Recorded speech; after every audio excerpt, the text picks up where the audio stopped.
With just 20 days to go before the Iowa caucuses, the Democrats faced off last night in Des Moines, Iowa, and everybody lost. That's right, nobody won. Not Biden, not Bernie, not Warren, not Pete, not the voters, not the viewers. Every candidate did terribly. We will examine why and how that train wreck happened and what it means for 2020. Then, House Democrats refused to condemn Iran for attacking us. Vince Vaughn gets canceled for shaking hands with the president, and Mike Bloomberg goes full boomer. All that and more. I'm Michael Knowles, and this is The Michael Knowles Show.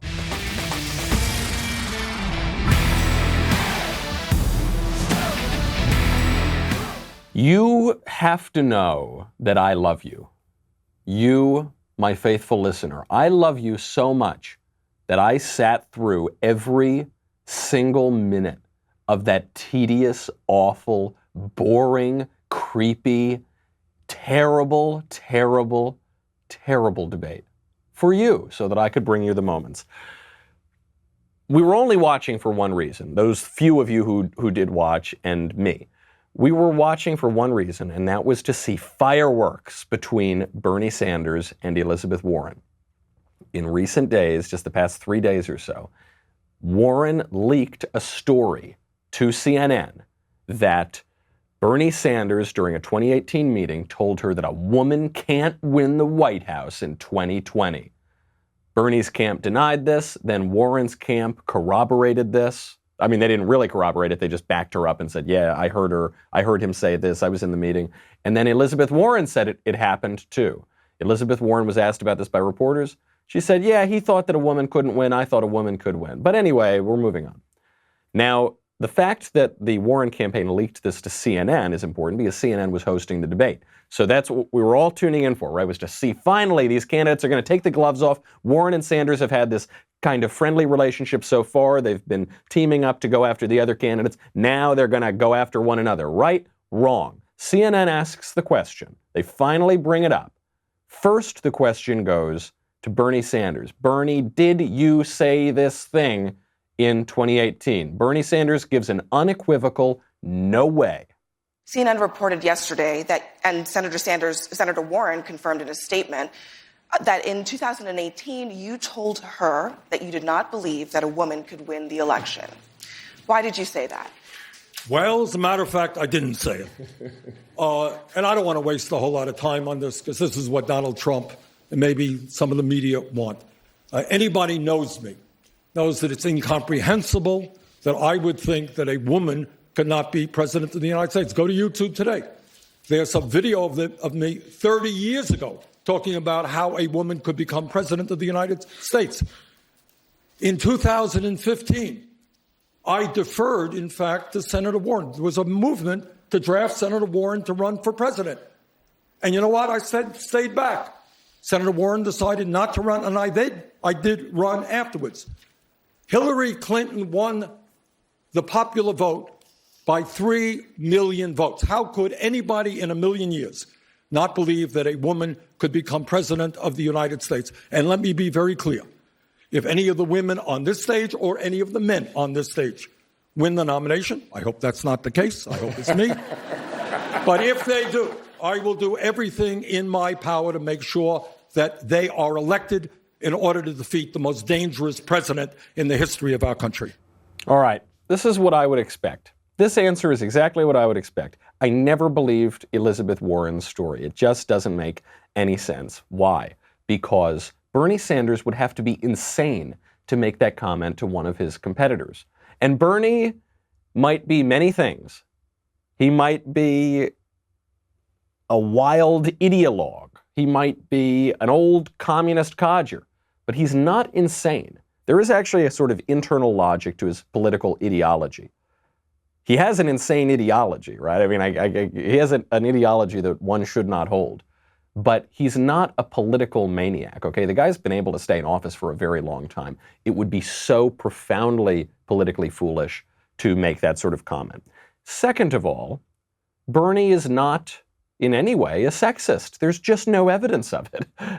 You could say a lot of things about the guy, but there's no evidence that he would even hold that view that a woman couldn't become president. The guy's a radical. He's been a radical for a long time. I'm not surprised he said in the 80s that a woman could become president. Third, Elizabeth Warren is one of the most notorious liars in the country. So if I got to choose who's being honest here, the woman who lied about her Native American ancestry, lied about where her kids went to school, lied about getting fired for being pregnant, or Bernie Sanders, who's an old coot but is pretty consistent, I'm going to go with Bernie Sanders. Listen to how CNN, they phrased the question. They said, why did you say that to Elizabeth Warren? Elizabeth Warren is alleging that you said that a woman can't become president. You're saying you never said that. Why did you say that? And then it gets so much worse when CNN turns the question to Elizabeth Warren. We'll get to that in a second. First, I got to thank our friends over at Ebb Sleep. I know that we got a lot of insomniacs out there in the audience. I know my friend Andrew Clavin. Insomniac, he hasn't slept for probably 30, 40 years, and I know that's true of many of you. If you've tried everything with little success, it is time for you to try Ebb. What is Ebb? Ebb Sleep is a wearable solution that fits over the forehead and gently and precisely cools the forehead to reduce those racing thoughts, to allow people who are suffering from sleeplessness to drift more comfortably into deeper and more restorative sleep. It's so simple, and yet it's medically backed up. Ebb is clinically validated. 4 out of 5 users report falling asleep faster and improving overall sleep quality. The science is simple. The science is that when your mind is racing, for insomniacs, when you put this kind of cooling mask over your forehead, it reduces those racing thoughts. The mind's normal way of dealing with stress and challenge is to be on guard and to be vigilant. You've got to be really aroused and ready to go. And so to get a good night's sleep, you've got to reverse that. Ebb's cooling, calming nature is designed to counteract the way that the mind and body reacts to stressful situations. It's a really, really innovative solution. If you've tried everything to get to sleep, you've got to try this. This is clinically backed. Have the energy to do the things that you love again by getting the sleep that you need. Ebb's natural solution has no morning side effects and allows you to get back to your peak performance. I wore it just last night, and now I'm all ready and raring to go to do this show. And it's very early here on the West Coast. So you got to try this thing out. Our listeners can now try Ebb risk-free for 60 nights to confirm it's the solution you've been looking for. There's no reason not to try it. Tryebb.com/Knowles. That's TRYEBB.com/Knowles. Tryebb.com/Knowles. Order it today to get the sleep you need and deserve. CNN from the beginning is accepting the premise that Elizabeth Warren is telling the truth, which is always a bad premise to accept. You should never assume that Elizabeth Warren is ever telling the truth. They ask Bernie, why did you say this? Bernie says, I never said this. So then they turn to Elizabeth Warren and they ask her, I kid you not, how did you feel when Bernie Sanders said this to you? So Senator Sanders, I do want to be clear here. You're saying that you never told Senator Warren that a woman could not win the election. That is correct. Senator Warren, what did you think when Senator Sanders told you a woman could not win the election? I disagreed. Bernie is my friend, and I am not here to try to fight with Bernie. Okay, she's lying, right? This is how you can tell she's lying. Here's the proof. She evaded the question. When it was posed to her like that, she evaded the question. How did you feel when he said this? She goes, I disagreed, but I'm not here to fight with Bernie. Of course you're here to fight with Bernie. What are you talking about? You're at a presidential debate. By the way, you leaked this to CNN, who's hosting the debate.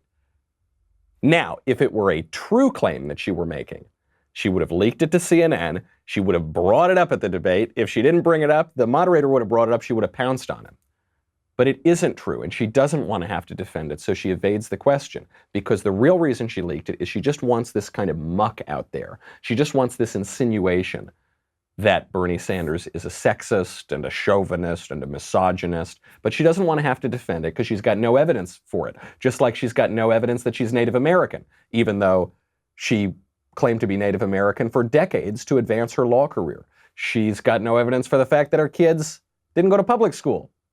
She's got no evidence for the fact that she was fired for being pregnant from her job as a teacher. She's got no evidence for any of that stuff.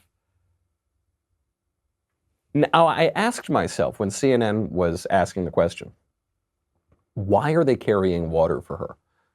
I think the corporate media generally would prefer Elizabeth Warren to Bernie Sanders. I mean, the media and the Democratic Party stole the election from him in 2016, so they probably don't want him to win in 2020 either. That's part of it.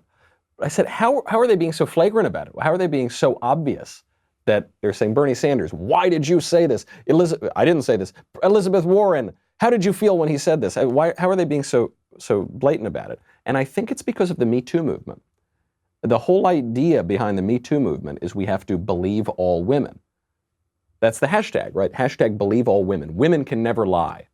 Men can lie because the lying gene is on the Y chromosome, but women, they can't lie, even though men can be women and women can be men and chromosomes don't matter at all and biology is nothing. But it's very, very confusing in leftist ideology. But the claim of the Me Too movement is we have to believe all women. Men cannot get due process. If a man and a woman are making contrasting claims, you got to believe the woman. This is the perfect example to show why that premise of the Me Too movement is so ridiculous. Elizabeth Warren is a liar through and through, repeatedly, consistently, and she's doing it now. And Bernie Sanders is a radical, and he's an old coot, and he's a communist, and he has terrible ideas. He's really not a liar. That's not what defines his political career. So CNN takes Elizabeth Warren's side. It was such journalistic malpractice, they should be utterly ashamed of themselves. One of the top trends on Twitter nationwide after this debate, specifically because of this moment, was hashtag CNN is trash. And then at the very end, you see the alliance break up. You see, I think, the final nail in the coffin. They avoided bringing up this feud between Warren and Bernie. Then they bring it up and they both sort of move on. Then at the very end, it's pretty clear this relationship is severed. We'll get to that in a second. We'll get to the rest of the debate, what it means for President Trump, what it means for 2020, and then we'll get to news that really matters because this debate was just so bad for the party. But first, I got to thank our friends over at Ashford University. Make this the year you advance your career by earning your master's degree. Get started today at Ashford University. Look, going back to school, getting your master's degree, it can help you in your career. It can help you in your own intellectual life. It can help you move forward. The trouble is, it's very difficult sometimes. It's difficult to find the time. It's very difficult to go somewhere. It's very difficult to be near a university. Fortunately, Ashford University's online master's degree programs allow you to learn at your own pace. It's convenient, it's flexible, you can study wherever that you are the most comfortable learning. We talk a lot on this show about how the old university model is crumbling, it's falling apart. Ashford University is leading the way in a new, innovative model. You take one course at a time. Ashford University's 6-week-long courses allow you to take one course at a time so you can go at your own pace, and it's easy to enroll. The GRE, the GMAT, other standardized test scores are not required to enroll at Ashford University. Check it out. Get ready to grab new opportunities. Ashford is fully accredited by the WASC Senior College and University Commission. Start your master's degree today. Enroll at ashford.edu/Knowles, K-N-O-W-L-E-S. That's ashford.edu/Knowles to start your master's degree today. ashford.edu/Knowles, K-N-O-W-L-E-S. By the very end of the debate, all the candidates leave. We're also, thank you, merciful Lord, for ending this debate. And Warren walks up to Bernie Sanders. Now you can see this on the clip. Bernie offers his hand, extends his hand to shake it, and Elizabeth Warren doesn't quite shake it, and they engage in a kind of back and forth. They seem to be pretty argumentative. And then Bernie just walks away. Bernie's like, I've had enough of this. I'm not taking these lies anymore. I mean, you can't see what they're saying, but if you're reading their body language, that's what it would seem to imply. So I think that this alliance or quasi-alliance is over. And I think it's over because she lied about him. She did him wrong. And the reason she did him wrong is because he was rising too fast in the polls. The reason she did him wrong is the same reason that the Democratic Party did him wrong in 2016. He was rising in the polls unexpectedly. They always like Bernie as a sideshow, but they don't like it when it looks like he could win the nomination. It was a real a real deceitful move, a real betrayal of her old pal Bernie Sanders. And yet she wasn't the worst person on the stage. Pete Buttigieg, my least favorite candidate in the race, was probably the most ridiculous person on that entire stage last night. Pete, during the debate, actually managed to invent two new PC, jargony, ridiculous leftist terms. The first of which was climate security. The next president is going to be confronted with national security challenges different in scope and in kind from anything we've seen before. Not just conventional military challenges, not just stateless terrorism, but cybersecurity challenges, climate security challenges, foreign interference in our elections. It's going to take a view to the future as well as the readiness to learn from the lessons of the past. And for me, those lessons of the past are personal. What did he just say? Did anybody get any actual, tangible policy or philosophy from that soup of words that he just spouted out? No, it meant nothing. This is the Buttigieg candidacy, is standing there and looking really earnest, like Alfred E. Newman in a necktie, and really serious and speaking in a really measured way and very articulate. And he went to Harvard, and he's a Rhodes Scholar, and he served in the Navy for a time, and he's just a really serious guy. And he doesn't say anything that means anything, and he holds opposite policy positions from what he held 6 months ago, and maybe he's going to be the radical and maybe he's going to be the moderate, depending on how the polls look. But he's really serious, and he just sounds like a presidential candidate. The trouble is, the tone of his voice doesn't have anything underneath it. Climate security, what could that possibly mean?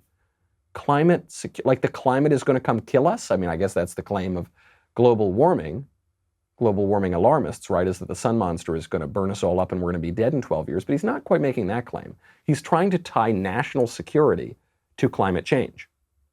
The reason he's doing that is because Trump is doing a very good job on national security. So he can't just talk about national security, because when the candidates talk about national security, the voters remember, we're not at war with North Korea, we drew down troops in Syria, Iran attacked us, and we took out their top military guy in 3 days, and then they totally backed down. Trump is doing a pretty good job on national security. Why do I need this guy? So they have to bring it back to climate change. This is a running theme throughout the entire debate. Then Buttigieg made up another imaginary term. At another point, he referred to a race-informed city. He said, as mayor of South Bend, Indiana, which is a race-informed city, we blah, blah, blah. What is a race-informed city?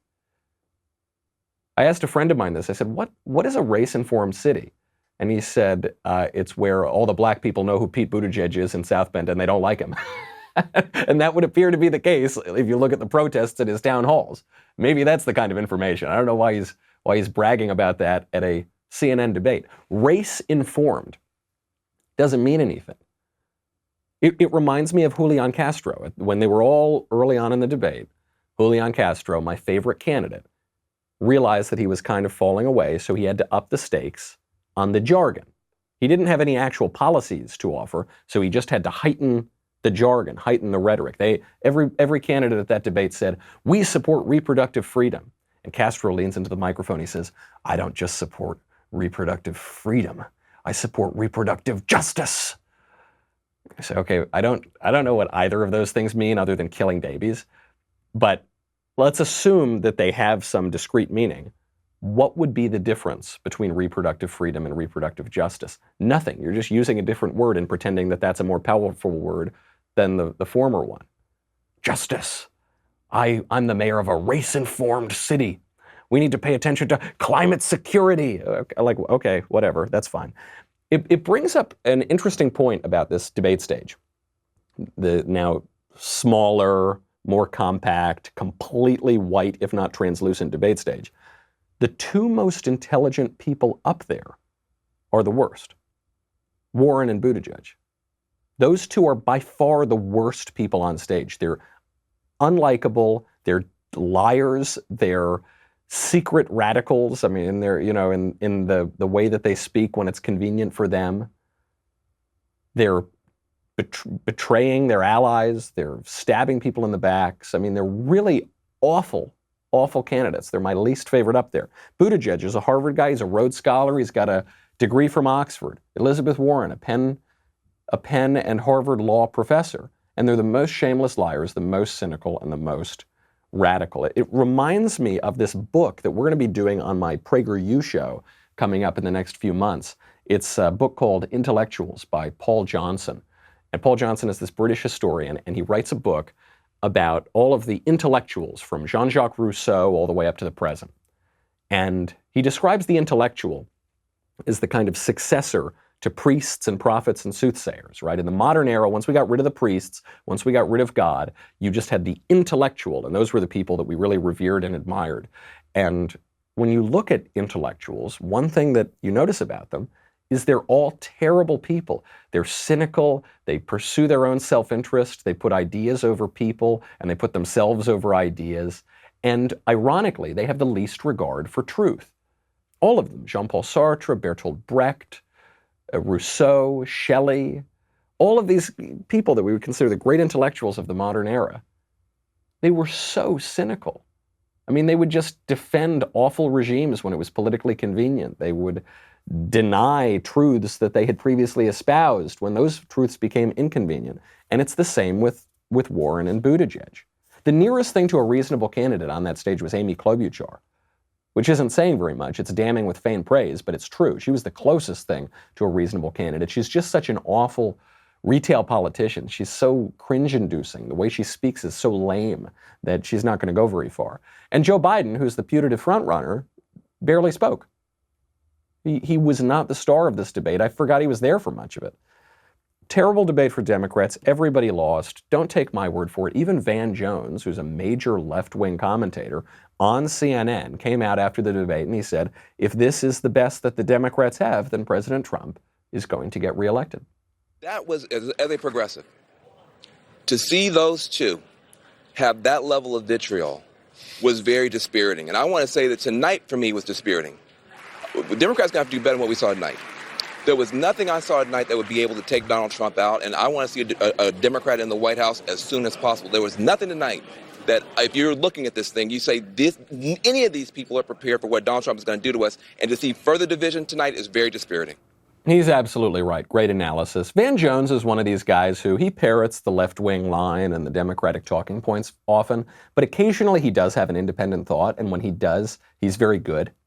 He had this on Russiagate, you know, the whole Russia collusion narrative. He was asked on a hot mic, on a hidden camera, what he thought about the Russian collusion line about Donald Trump, and he said, oh, Russia's a nothing burger. We got to move on to this and that.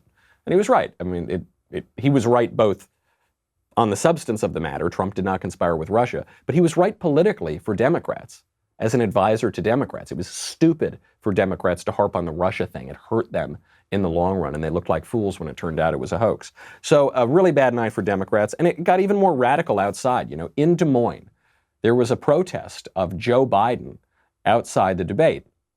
It was a protest by a group called United We Dream, and the protest was carried on by a group of illegal aliens who were upset that while Joe Biden was vice president, Barack Obama deported some illegal aliens.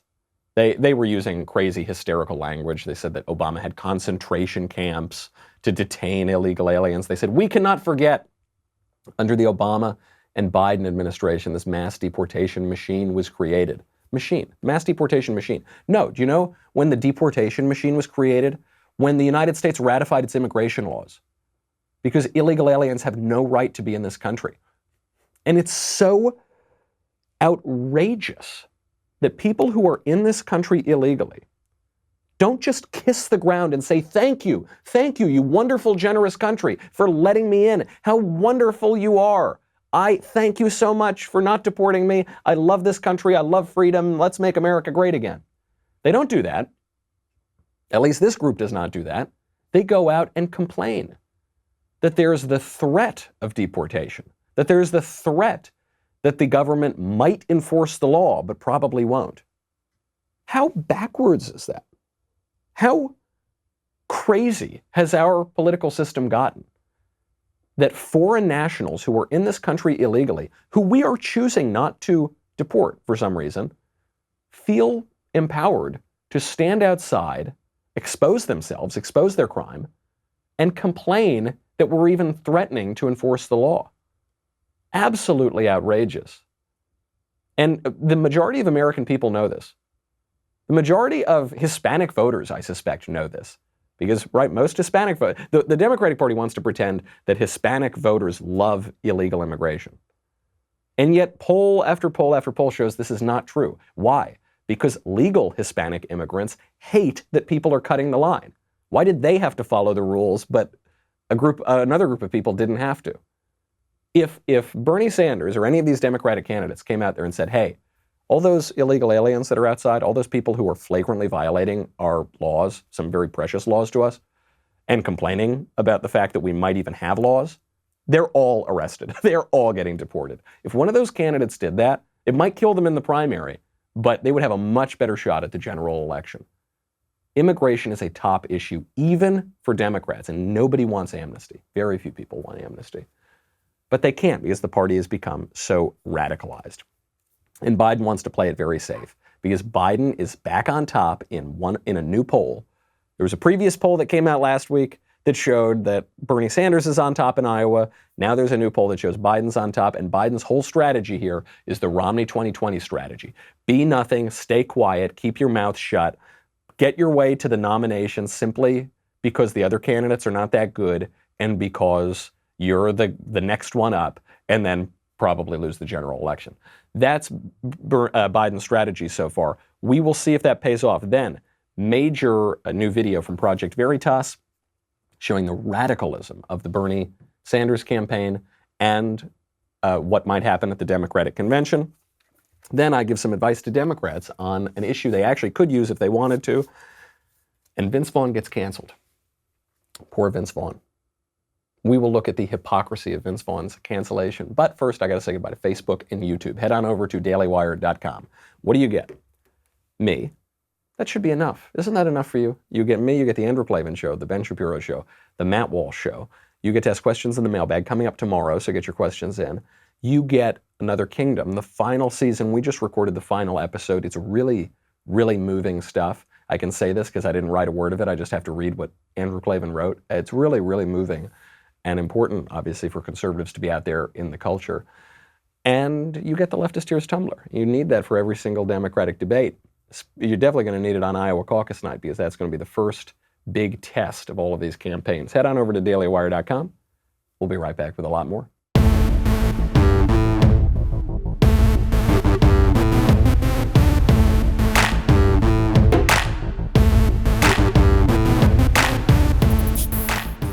How did Biden get back on top in Iowa? We're 20 days away from the Iowa caucuses. And according to a new Monmouth University poll, those polls are usually pretty good. Biden is ahead. He's got 24%. That's up 5 points from the same poll in November. Bernie is in second at 18%. Buttigieg is almost tied with him at 17%. Warren is the lowest of those four, but still pretty close with 15%. This is different than the Des Moines Register CNN Mediacom poll just a few days ago, which showed that Bernie was on top. How could Biden, who is a really awful candidate, has no energy, constantly contradicts himself, says random things about his leg hair and corn pop. I mean, how on earth is that guy on top in this poll? Well, the reason is the alternative, Bernie Sanders, is too radical. And James O'Keefe over at Project Veritas just showed that recently. I mean, Bernie Sanders showed it himself last night. Last night at the debate in Des Moines, Bernie Sanders admitted that he's going to raise taxes on everybody, on virtually everybody, not just the millionaires and the billionaires. He's going to raise taxes on everybody who makes more than $29,000 a year. On the Medicare for All, one of the provisions we have to pay for it is a 4% tax on income, exempting the first $29,000. So the average family in America that today makes $60,000 would pay $1,200 a year. Okay. Bernie Sanders, again, give him credit where credit is due. At least he's honest. He's saying everybody who makes more than $29,000 a year, which is what, everybody with a full-time job?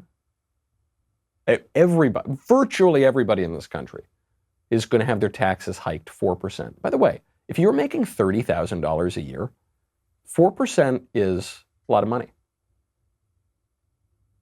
If you're, I mean, it hurts people who are on the lower end of the income scale more than it hurts people on the higher end, even though the people on the higher end obviously are going to pay more money in hard dollar terms. That's a lot of money. And he's saying, look, we're going to raise your taxes. Yeah, of course we're going to raise it. It's better than Elizabeth Warren, who says, I'm just going to take 2 cents from people who have $50 million. Wait, 2 cents? You mean 2%? And not on their income. You're going to take 2% of their actual wealth. So you're just going to go in and what? Make them liquidate their assets? You're going to take the shirt off their back? That's Elizabeth Warren in her lying, characteristic way. Bernie is being honest with you, but he's being honest in a way that's simply too radical for even Democratic voters, I think. Then Project Veritas caught up with Kyle Urek, one of the field organizers for the Bernie Sanders campaign. He took the radicalism even further. Now, we know that Bernie Sanders has always had this bizarre fascination with and love of Soviet Russia. Bernie Sanders had his honeymoon in Soviet Russia, communist, oppressive Russia. He was filmed there with his shirt off and vodka in his hand, singing communist folk songs with the Ruskies. And that appears to have trickled down to the rest of his campaign. Kyle Urek, this field organizer, was caught on camera explaining how we are going to need to be ready for the Democratic convention, because if they don't give this to Bernie, if they steal it from him, you're going to see violence. You're going to see craziness. You are going to see something that makes 1968 look like a walk in the park. They are going to fight it out at the convention. Here he is. Be ready to be in Milwaukee for the DNC convention. We're going to make 1978 look like a Girl Scout cookout. The cops are going to be the ones that are getting beaten in Milwaukee. There's the cops being effing beaten. What I love is he doesn't even know his own history, so he thought it was 1978 that was the crazy convention instead of 68, but that's fine. That's sort of what I would expect. They get even more radical. So the Project Veritas journalist asks a field organizer for Bernie Sanders about his education policy. And the question that the journalist asks is, do you think that some of these MAGA people, should be re-educated? I mean, should these people be, how should we bring them over to our side? Here's the Sanders campaign. Do you even think that some of these, MAGA people could even be re-educated? I mean, we gotta try. I mean, in Nazi Germany, after the fall of the Nazi Party, there was a ton of the populace that was Nazified. I mean, Germany had to spend billions of dollars re-educating people to not be Nazis. We're probably going to have to do the same thing here.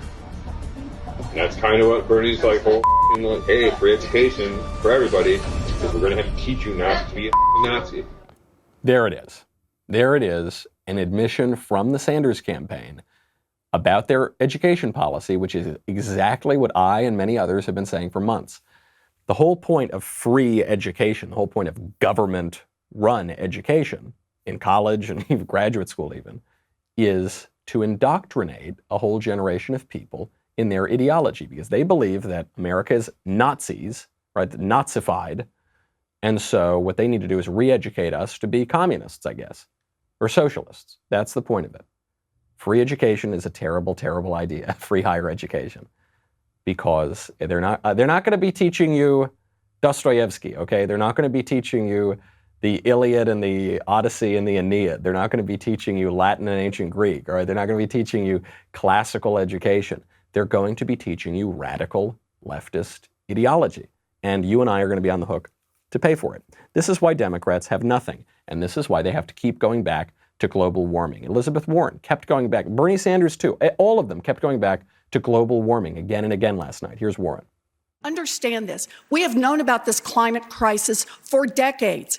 Back in the 1990s, we were calling it global warming, but we knew what it was. Yes, we knew about it. In the 90s, we were calling it global warming. In the 70s, you were calling it global cooling. Do you remember that? And then after 5 decades of this crisis, everything is completely fine. Crisis. We've been in a crisis for 5 decades.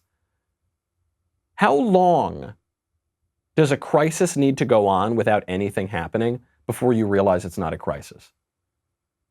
Is 50 years enough? I think that probably should be enough. They all keep going back to global warming because all of the real political issues show that Trump is doing a good job, right? If they talked about the economy, they would say, well, there's not really much these Democratic candidates can offer because the economy is going gangbusters, hitting record highs. If the candidates start talking about unemployment, they would say, Trump has given us record low unemployment across demographics. We probably don't need these Democratic candidates.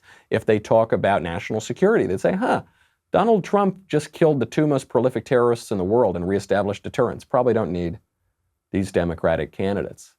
If they talk about anything, the jobs coming back, the wages rising for the first time in 10 years, anything, it shows that the Democratic candidates are superfluous and frankly dangerous. So they have to go back to the imaginary issue of the sun monster. There is one exception here. There is one issue that the Democrats could seize on, they could easily exploit, that Trump has failed on, that they could try to make a good case on, that is a real political issue that could maybe convince voters. That issue is federal spending. The federal government spent a record amount of money in the first 3 months of the fiscal year. They spent I got to count the zeros, million, billion, $1.163 trillion in the first 3 months of the fiscal year 2020. So that's October through December. That's according to the monthly Treasury statement. That's too much money. Way too much money. Conservatives are supposed to conserve. We're supposed to be fiscally responsible, and we're not. Now, am I really that concerned about that right now? I'm not, because we're getting so many even more important wins. Right? We're getting wins on the judiciary. We're getting wins in the economy, so there's a lot of growth. We're getting wins on trade. We're getting wins on national security. So I'm not going to let the perfect get in the way of the good and say I oppose Donald Trump because he's spending as much money as Democrats do, or maybe a little bit more. However, this is a big issue.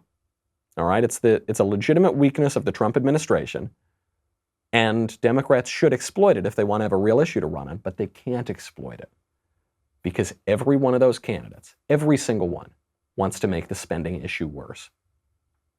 All of them. They've endorsed the Green New Deal, right? Many of them co-sponsored it. That's a $93 trillion plan that would outlaw all of American energy virtually. That's not going to help the spending situation. Elizabeth Warren's healthcare plan costs $52 trillion. That's not going to help the fiscal situation. So they can't exploit the one good issue they've got. And because they can't exploit it, they move on to impeachment. They're now moving. Remember, they impeached the president. You might have forgotten because it was nothing. Then they let that stay for a month because they knew that the minute they delivered the impeachment to the Senate would acquit him, and then it's over and Pelosi loses all her leverage. So they've now decided they got to go back to impeachment. Why? Because their candidates for president are terrible. They've got no good issues, and Trump just won World War III. They said that he caused World War III. I didn't say that. That was their term. And then he won it within like 2 days without any American casualties. So now they got to go back to impeachment. They've sent the articles of impeachment against the president. They're set to vote on that today. So unless something crazy goes wrong, they'll vote on that today. Then it'll go up to the Senate. Meanwhile, in the House of Representatives, Democrats can't even get it together to vote on a resolution condemning the Iranian mullahs and expressing support of the Iranian people. Kevin McCarthy, the minority leader of the House, had a resolution doing just that, saying the mullahs are awful, they shouldn't have attacked us, we don't like them, and we support the people who are rising up. And it failed by a vote of 226 to 191. Democrats cannot bring themselves to vote for a resolution condemning the government of Iran for killing 1,500 Iranian citizens protesting their government. They can't vote for a resolution condemning the Iranian government for shooting down a Ukrainian passenger aircraft that killed 176 people. They can't do that because Trump did the good stuff. And if Trump did it, they have to oppose it. That's a very, very tight corner that they've boxed themselves into. And you see it at every level, in the House, the local level, at the presidential level.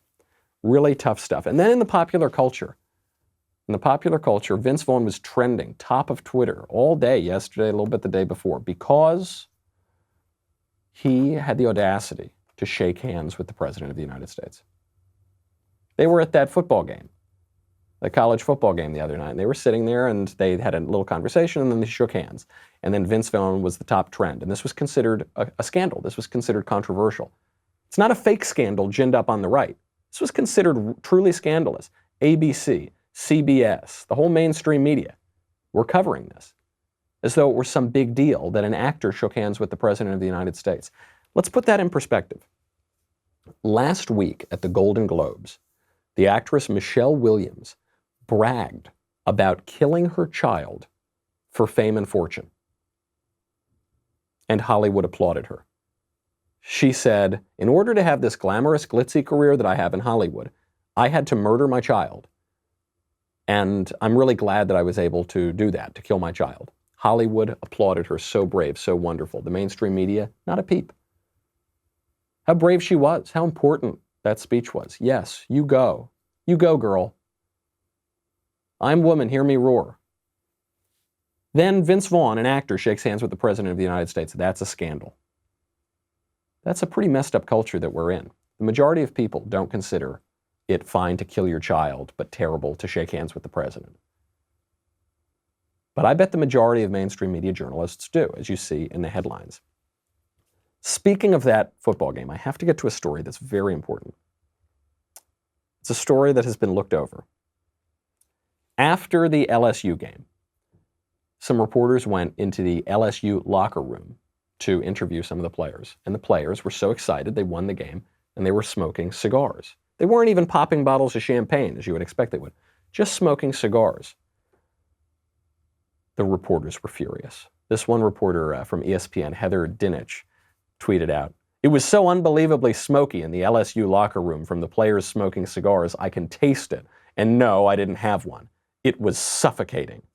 Now, it actually was very rude of those players not to offer Heather a cigar. They should have offered her one. Come on, guys, chivalry's still around. But what a culture we're living in. That these players, biggest day of their professional lives or their scholastic lives, even though it'll go on to their professional lives, they're not allowed to have a cigar in their locker room. Because female reporters in particular want to go into the men's locker room and interview them. And they don't want to be around smoke. My body, my choice, ladies. That's very important. You need to be able to celebrate things. And this puritanical culture that we're getting into when it comes to harmless things like the occasional stogie is ridiculous. It reminds us of this maxim, everybody's got to serve somebody. Everybody's got to serve somebody. And so we have a permissive society right now, right? We treat sex as though it's nothing. It's sort of like a handshake, hook up with whoever you want. We treat recreational drugs, no big deal, do it, that's fine. We treat everything very loosey-goosey. And yet you do need structure, you do need order, you do control. So every time we loosen up some law on drugs, we tighten up some law on speech. Every time we loosen up some social moray about sex, we tighten one up about cigars. Because there must be some kind of control. There always will be.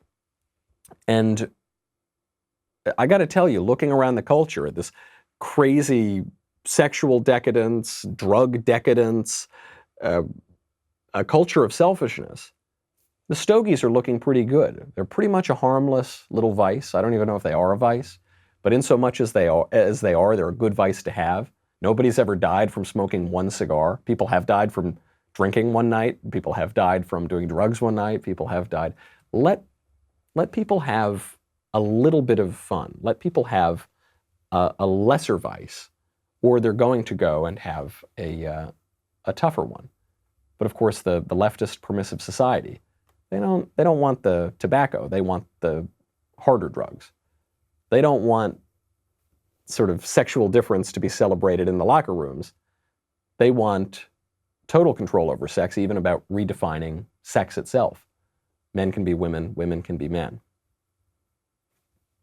That's not permissive. It's just they want the strictures in place.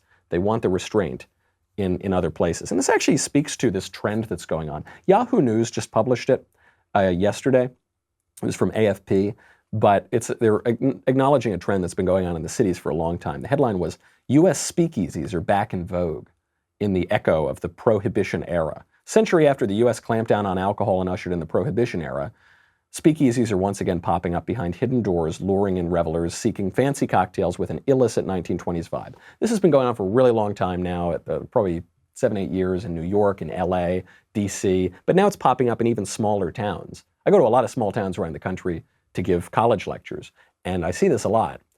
Speakeasies. Now, they're not really speakeasies because alcohol is legal, but they have the speakeasy vibe. You need a password. They serve old cocktails. Why are they popping up? For two reasons.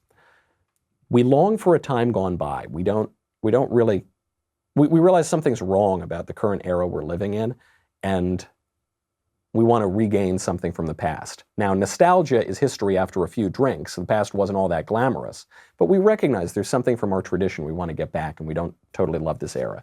The other reason that specifically the Prohibition era is coming back in the bar scene is because we're living through a very prohibitive time in our culture, where some kids who just won a big football game can't even smoke a cigar in their own locker room because the reporters are coughing, because the reporters don't like the smell of smoke. You're not allowed to say this. You're not allowed to do that. You can't go here. You can't go there. Every romantic encounter requires you to get a notarized consent form. We're living in a very prohibitive era, and people are recognizing this. And I think that's the underlying cultural reason why the speakeasies are cropping back up, beyond the fancy drinks and nostalgia for the past. Before we go, I've just got to make fun of Mike Bloomberg. Mike Bloomberg posted this really dumb tweet the other day from his campaign account, and the tweet said, it was him standing in front of a table with some brisket on it, and it said, find a man who looks at you the way Mike Bloomberg looks at ribs, which was creepy because there were no ribs in the picture other than human ribs. The guy who posted the picture didn't know what brisket was, and apparently didn't know what ribs were. So it was just kind of lame. It was like a cringy candidate trying to seem cool and hip and young and memey, internet-y. So during the debate last night where Bloomberg was not invited, he posted a bunch of these. They were so sad. There was a picture of a plate of meatballs, and one of them kind of had Mike Bloomberg's face in it, and it said, test your political knowledge. Spot the meatball that looks like Mike. Ha ha ha. Ha ha ha. That's not how memes are. Another one. Through Bloomberg Philanthropies, Mike has directed more than $50 million to combat Meatloaf's views on climate change. Am I right? Hashtag Bloomberg facts. Another one. What is the best part of the body to get a Bloomberg 2020 tattoo? Yeah, you kids like tattoos, right? Hello, fellow kids. How you doing? Another one. There's a picture of these bald eagles. Which eagle looks more disgusted with Donald Trump? Huh? Huh, kids? And final, this was the weirdest one. They ended up deleting it. When choosing your candidates, remember, Mike can fit 9 D batteries in his mouth at one time. The hell does that mean? What? Yikes. Then they deleted that one. I say this to make fun of Mike Bloomberg. I also say this to make a point about the candidates. You can't force authenticity. You can't force likability. You can't force electability. And you can't out-Trump Trump. They're all trying to out-Trump Trump in their rhetoric, in their tweets, and their social media strategy. You can't. Voters can sniff out a fraud. They can sniff out lies. They can sniff out deception. They've done it with all of the candidates so far up there. If those candidates on stage are the best that they've got, as Van Jones said, the election held today, Trump would win, no question. If the candidates waiting in the wings, like Mike Bloomberg, are somehow the best they've got, they're better than the ones on stage, Trump's getting reelected. I mean, these candidates, even the backbench, even the ones who maybe they come into the next debate because these current crop are failing, they just don't have it. They're just not ready for prime time. Very good news for President Trump and conservatives. Very bad news for the Democratic Party in the prime time of their political careers and in the prime time of that terrible, terrible debate last night. That's our show. Get your mailbag questions in for tomorrow. In the meantime, I'm Michael Knowles. This is The Michael Knowles Show. See you then.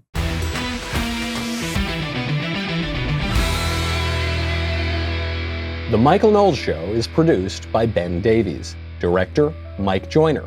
Executive producer, Jeremy Boring. Senior producer, Jonathan Hay. Supervising producers, Mathis Glover and Robert Sterling. Technical producer, Austin Stevens. Assistant director, Pavel Wadowski. Editor and associate producer, Danny D'Amico. Audio mixer, Robin Fenderson. Hair and makeup, Jesua Olvera. Production assistants, McKenna Waters and Ryan Love. The Michael Knowles Show is a Daily Wire production. Copyright Daily Wire 2020.